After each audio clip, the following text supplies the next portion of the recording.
del governo Lega Movimento 5 Stelle, dal Veneto arriva subito il pressing del presidente della regione Luca Zaia: non faremo sconti sull'autonomia. È di speranza il sentimento prevalente tra i veneziani nei confronti del nuovo governo Lega 5 Stelle. Dopo anni drammatici per occupazione e redditi si invoca un vero cambiamento. È entrata in vigore l'ordinanza del sindaco Brugnaro per fronteggiare l'afflusso straordinario di turisti previsto per domani e domenica, e insieme ai varchi rispuntano le polemiche. Offese all'Italia durante la riunione annuale dell'Associazione Europea dei Porti a Rotterdam. Il presidente dello scalo veneziano Pino Musolino abbandona la sala in segno di protesta. 4 giovani nei guai per avere pesantemente importunato sul web una loro compagna di classe. Il questore ha applicato l'ammonimento, misura introdotta dalla nuova legge.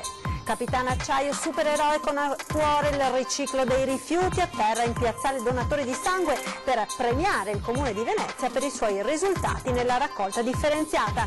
Sport, basket, fine corsa per i campioni d'Italia. La Reyer perde la gara 4 a Trento e si scuce lo scudetto dal petto.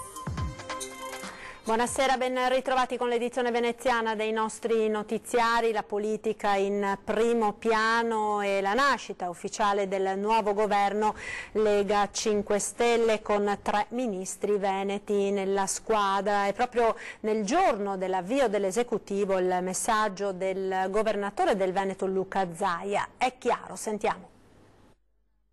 Ovvio che in testa a tutto c'è l'autonomia, quasi 2 milioni e mezzo di veneti sono andati a votare per l'autonomia, i presupposti ora ci sono tutti, ci sono 2 partiti, Lega e Movimento 5 Stelle, che hanno sostenuto il referendum, e quindi è bene che oggi si porti a casa l'autonomia.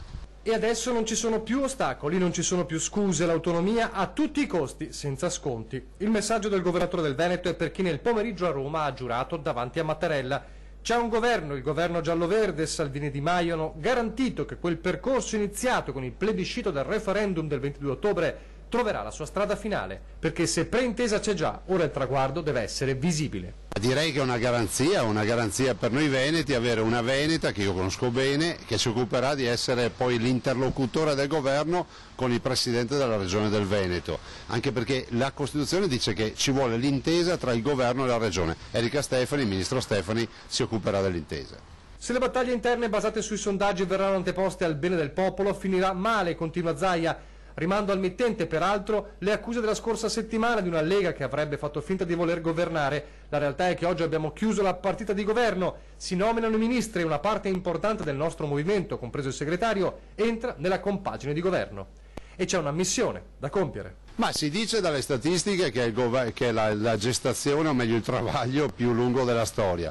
Però speriamo che questo sia anche un investimento, si sia fatto un investimento in questi 88 giorni per far sì che poi si abbia un bel governo e che ci sia un'azione amministrativa che portiamo a casa. Non è stata irrilevante la partita dell'autonomia, penso che sia stato un grande spartiacque e lo sarà per noi in positivo e in negativo, perché se non la si fa è ovvio che qualcuno verrà poi a chiedere conto di questo. La strada dell'autonomia appare dunque in discesa con la nomina della veneta Erika Stefani al Ministero degli Affari Regionali. Ha giurato al Quirinale il nuovo governo giallo-verde che si presenterà la settimana prossima alle Camere per la fiducia. 3 ministri veneti, il trevigiano Riccardo Fraccaro, 37 anni, pentastellato che andrà ai rapporti col Parlamento, e 2 leghisti. Lorenzo Fontana, 38 anni, veronese, già eurodeputato e vicesindaco di Verona, sarà ministro alla famiglia e disabilità. Erika Stefani, 46enne di Valdagno, andrà a reggere il dicastero agli affari regionali. Suo sarà dunque il compito di trattare con il governatore Luca Zaia per l'autonomia del Veneto, chiesta a gran voce dalla popolazione nel referendum del 22 ottobre scorso. Stamane su Antenna 3, alla Voce del Mattino, la prima uscita da ministro della parlamentare vicentina. Ovviamente metterò assolutamente tutto il mio impegno, perché mi concentrerò in particolare sulla questione dell'autonomia, trattandosi di un argomento principe che sarà trattato dal Ministero. Ovviamente poi ci saranno tutti gli altri rapporti con le altre regioni. Scettici i vertici di Forza Italia, il cui coordinatore metropolitano Michele Celeghin tuttavia non mette in dubbio le alleanze con la Lega a livello locale. È un governo estremamente fragile, è costruito su 2 pilastri con 2 forze politiche che hanno delle profonde differenze. Questo ricordiamocelo, quindi al di là delle maggioranze e dei numeri bisogna considerare anche un po' il DNA di due forze politiche, Lega Nord e Movimento 5 Stelle, che fino a qualche mese fa hanno dichiarato aperta guerra su più temi. Dure critiche dal Partito Democratico, che invita il nuovo esecutivo a rassicurare quanto prima i mercati sulle proprie intenzioni riguardo l'Europa e la moneta unica. Il mercato siamo noi, verrebbe da dire, nel senso che lo spread significa mutui a tasso variabile che aumentano, significano imprese che non ottengono più i prestiti dalle banche, significano risparmiatori in apprensione per i propri risparmi. Questo è il mercato, non c'è un grande vecchio che orchestra lo spread o la borsa, per cui io credo che dobbiamo dare non solo dei segnali rassicuranti, ma essere consapevoli che oggi siamo parte dell'Europa. Queste le reazioni politiche e i cittadini. Siamo andati a sentire l'umore della piazza. Tutti riponevano grandi speranze, la maggior parte, soprattutto qui intorno, quindi speriamo che succeda qualcosa. Ben venga se succede, però sono un po' scettica. È tutto chiacchiere come sempre, che poi non portano a termine niente. Sicuramente sono contenta, però a settembre mi sa quanto dura. Sono tanto contento io. Sì, avevo votato Salvini, per cui insomma sono contento. Cioè, il male minore, dai. Uno peggio dell'altro, tutti qua farà quello che hanno fatto gli altri. Pensi c'è la persona ignorantissima, ma vedo che ognuno quando arrivano là tira su che acqua ognuno al suo mulino. Una mamma di 2 bambini bellissimi mi dice che cosa si aspetta da questo nuovo governo. Aiuto, che ci sia un pochino più di stabilità proprio per il futuro di questi 2 bellissimi bambini. Credo sia la cosa che preoccupa di più tutti i genitori. Non ho più aspettative, confido, sono speranzosa, ma non ho nessuna aspettativa per non essere illusa di nuovamente. Cosa penso del nuovo governo? Sono moderatamente soddisfatto. Incrociamo le dita, le do una risposta proprio veloce, incrociamo le dita, speriamo che lo lasciano lavorare. Il burattinaio vorrei sapere, speriamo non ce l'abbiano questo governo, specialmente le politiche comunitarie con Savona che ha dovuto retrocedere al diktat o al veto, chiamatelo come volete, del presidente Mattarella. Il governo, che Dio ce la mandi buona. Clima rovente all'Assemblea Europea dei Porti, dove un estemporaneo intervento contro l'Italia ha scatenato un caso diplomatico. Offese all'Italia durante la riunione annuale dell'Associazione Europea dei Porti a Rotterdam e il presidente dello scalo veneziano, Pino Musolino, abbandona la sala in segno di protesta insieme agli altri rappresentanti del nostro paese. A pronunciare le parole della discordia l'ex ministro degli esteri belga Karel de Gucht, già commissario europeo al commercio, che incurante del tema dell'incontro si è lanciato per oltre 15 minuti in una lunga invettiva sulla situazione politica ed economica italiana. Ho cominciato a parlare del debito pubblico, dei problemi dell'economia italiana, degli italiani che sono in mano ai populisti. Siccome noi qui comunque, a prescindere dalle sensibilità di ognuno, siamo a rappresentare il Paese, rappresentiamo il Paese, abbiamo deciso di alzarci in blocco come segno di protesta dalla sala dei lavori e uscircene durante il suo intervento per poi insomma stare fuori dalla sala per un po' finché non è terminato l'intervento. Abbiamo ovviamente molti di noi, io per primo eravamo anche speaker in alcuni panel, quindi non abbiamo voluto fare passo il termine, la scenata napoletana di lasciare tutto e mollare, perché noi siamo molto meglio dei belgi che ci offendono dal palco. I commenti superficiali, le note eccessivamente polemiche e le valutazioni inappropriate, dichiarano i presidenti dei porti italiani, sono state un'intollerabile ingerenza nelle questioni interne nazionali. Positivo invece il giudizio di Musolino sulla formazione del nuovo governo a conclusione di una soap opera durata quasi 3 mesi. Le posizioni dei 5 Stelle sul tema grandi navi non preoccupano il presidente del porto veneziano. Credo che anche i 5 Stelle siano molto consapevoli che il lavoro, l'occupazione, gli investimenti per creare sviluppo economico sul territorio siano fondamentali nel nostro Paese, insomma, e quindi sono dell'idea che prima di mettere a rischio delle attività economiche importanti che impiegano numeri importanti di cittadini particolarmente giovani, ci penseranno e ci ragioneranno con noi. 4 giovanissimi nei guai, siamo ora alla pagina della cronaca, nei guai per avere importunato pesantemente una loro compagna di classe sul web. Il questore di Venezia ha applicato nei loro confronti l'ammonimento, misura preventiva introdotta dalla nuova legge di contrasto al cyberbullismo. 4 ragazzini sono finiti nei guai per aver insultato, diffamato e minacciato una loro compagna di classe in una chat di gruppo di WhatsApp. Il fatto è accaduto in un istituto superiore del centro storico di Venezia e la ragazzina, rea per i compagni di avere spifferato al vicepreside situazioni di disordine in classe, è stata accompagnata dai carabinieri proprio dal preside e dai genitori a conoscenza della nuova legge che persegue i reati legati al cyberbullismo commessi da minori. Siamo riusciti ad affrontare in pochissimi giorni questa situazione, questo grazie appunto anche a un rapporto di collaborazione e sinergia che c'è stato dal primo momento con l'istituto scolastico che appena appreso del fatto sono venuti da noi per esporci il problema e per cercare la soluzione più rapida e tempestiva possibile. Ieri ai ragazzini 14 e 15 anni la polizia ha notificato la misura dell'ammonimento, provvedimento del questore che mette l'interessato nella condizione di modificare il proprio comportamento. È un provvedimento che arriva in tempi molto rapidi e proprio per questo ha una sua efficacia nonostante l'ammonimento in sé non comporti nessuna limitazione della libertà personale del soggetto. L'ammonimento è perciò una sorta di cartellino giallo per il cyberbullismo che ha un sufficiente effetto deterrente. Io credo che sia un buono strumento che è stato messo a disposizione delle forze dell'ordine.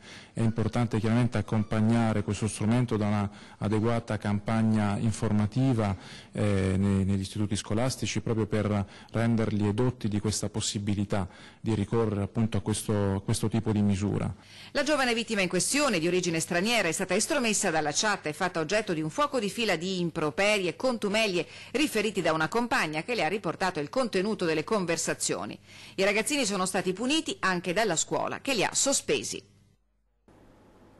È entrata in vigore l'ordinanza firmata nelle scorse settimane dal sindaco di Venezia per fronteggiare l'afflusso straordinario di turisti previsto per il ponte del 2 giugno, domani domenica, e insieme ai varchi rispuntano le polemiche. Sentiamo.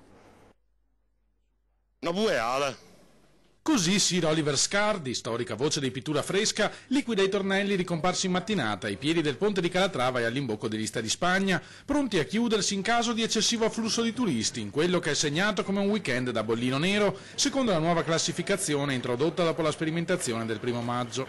Fa schifo, non serviria. Sono nato in un periodo che c'era il triplo di gente di adesso. E si gestiva una volta, non vedo perché non riesce a gestire adesso. Se che siamo guidati da gente che è in maniera impiantata qua. E conosciamo gli italiani che ancora il busto di Mussolini solo al Comò. Meno pittoresche ma comunque critiche le impressioni di residenti e commercianti di Lista di Spagna di fronte ai varchi. Tanto sono bruttissimi da vedere. E questo non è bello per Venezia, e qui l'ingresso di Venezia è proprio brutto. Forse bisognava provvedere in un'altra maniera, così dà un senso di claustrofobia, di chiusura, di città chiusa, insomma. Cioè, li chiudono quando c'è troppa gente effettivamente può diventare un pericolo, però insomma siamo 30 anni che siamo qua, non è mai successo niente, quindi non è questa la soluzione secondo me. Che Venezia è più ordine, più senso e poca di cultura. A promuovere l'iniziativa del sindaco Luigi Brugnaro sono invece proprio i turisti, per nulla preoccupati dall'eventualità di essere costretti a deviare su itinerari alternativi. Mi sembra un buon compromesso per permettere ai turisti di visitare la città senza una folla eccessiva. È utile per gestire il flusso. Secondo me non è una cosa sbagliata, poi ovviamente ci vuole un minimo di equilibrio tra il turismo e far vivere la gente in maniera dignitosa la propria città. Altre novità sono la deviazione dei lancioni verso le fondamente nove, i totem che invitano i turisti a imboccare il Ponte degli Scalzi per raggiungere Rialto e San Marco, nel tentativo di dissuaderli dal sempre congestionato itinerario di Lista di Spagna e Strada Nuova. Un'iniziativa gradita in particolare dai commercianti di San Polo e d'Orsoduro, che lamentavano la diminuzione dei passaggi fin dai tempi dell'apertura del ponte di Calatrava. Sarebbe illogico pensare di chiudere una città così bella e così aperta. Dobbiamo renderla vivibile, prima di tutto per i residenti, quelli che ci lavorano, ma anche per le persone che vogliono venire a visitarla, devono avere la massima tranquillità e la massima garanzia di sicurezza. Soprattutto pensando ai bambini, alle persone magari che hanno scarsa mobilità, eccetera. Per cui cerchiamo in tutti i modi, deviando dei flussi, di non rendere inagibili certe aree o troppo affollate, insomma, tutto qua.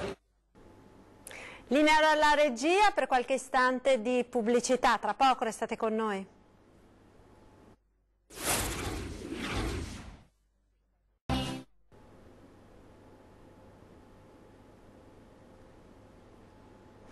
Rieccoci in diretta con l'edizione veneziana dei nostri telegiornali. Parliamo ora di raccolta differenziata degli imballaggi in acciaio, perché il Comune di Venezia ha vinto un premio. La cerimonia questa mattina in piazzale Donatore di Sangue a Mestre.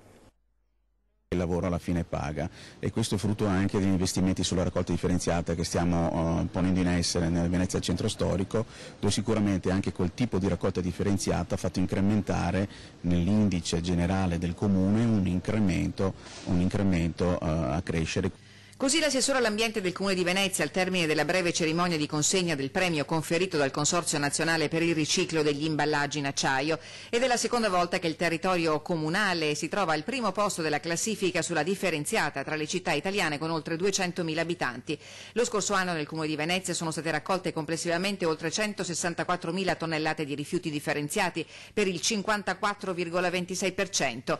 Nel territorio della terraferma la raccolta ha superato le 94.000 tonnellate di rifiuti, 64.900 delle quali differenziate. Nel 2017 Venezia ha raggiunto il primato di città metropolitana più riciclona. Delle oltre 527.000 tonnellate di rifiuti raccolte da Veritas, ben più della metà sono state differenziate. Di queste il 24% erano vetro, plastica, lattine e metalli. Sono numeri importanti che spronano tutti a fare di più e meglio, hanno detto i vertici di Veritas. In questi giorni è a Mestre il tour Capitan Acciaio per informare e educare i cittadini con attività e laboratori.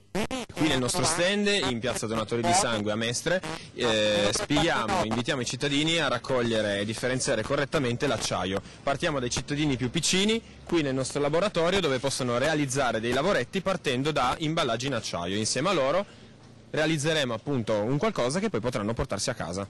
Capitan Acciaio sarà presente in piazzale Donatori di Sangue fino a tutta la giornata di domani.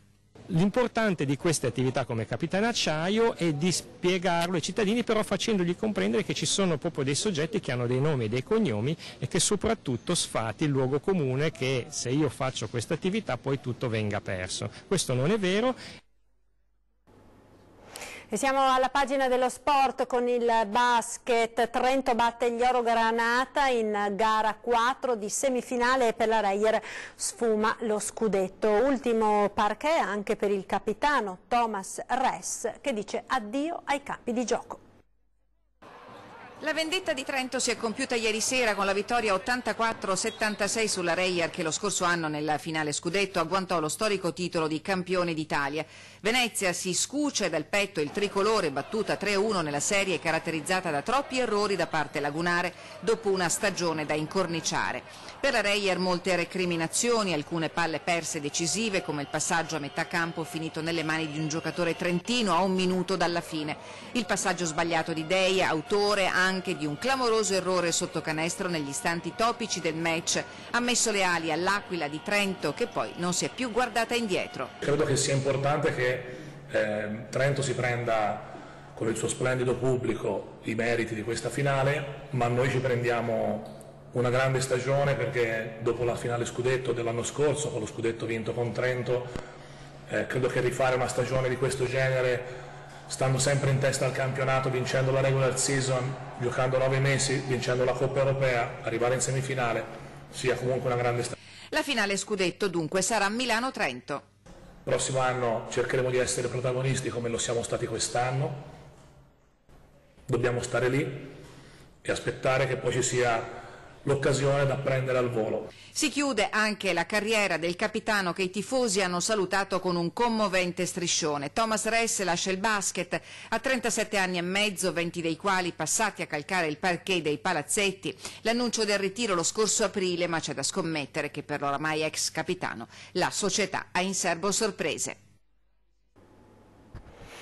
E siamo quasi al termine di questa edizione. Vi ricordo subito dopo i TG torna 20:10. Questa sera ancora spazio alle elezioni amministrative a Treviso. Ospite in studio Maristella Caldato, candidata a sindaco per la lista Treviso Unica Tu. Ed è tutto, siamo al termine. Vi lascio come sempre alle previsioni del tempo. Il meteo, arrivederci.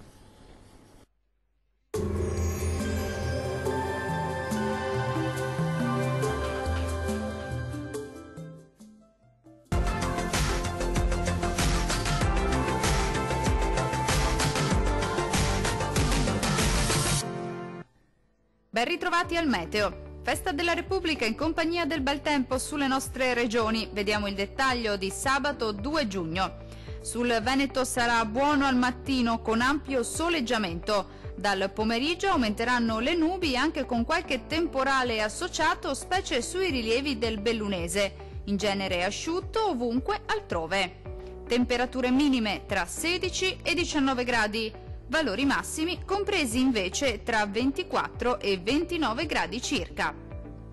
Non cambia di molto la previsione sul Friuli Venezia Giulia. Per tutto l'arco della giornata sarà bel tempo, con ampio soleggiamento su tutti i settori. In serata lieve peggioramento con qualche piovasco sui monti del Pordenonese e dell'Udinese. Le temperature minime saranno comprese tra 17 e 20 gradi. Le massime invece oscilleranno tra i 26 e i 28 gradi circa. Diamo uno sguardo infine al Trentino Alto Adige. Situazione del tutto simile, sarà infatti buono al mattino, poi nelle ore pomeridiane si accenderà l'instabilità con rovesci e temporali sparsi ma piuttosto frequenti.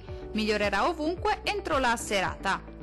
Temperature minime tra 15 e 16 gradi. I valori massimi invece saranno compresi tra 26 e 27 gradi. Dal meteo di Antenna 3 per ora è tutto. Arrivederci al prossimo aggiornamento.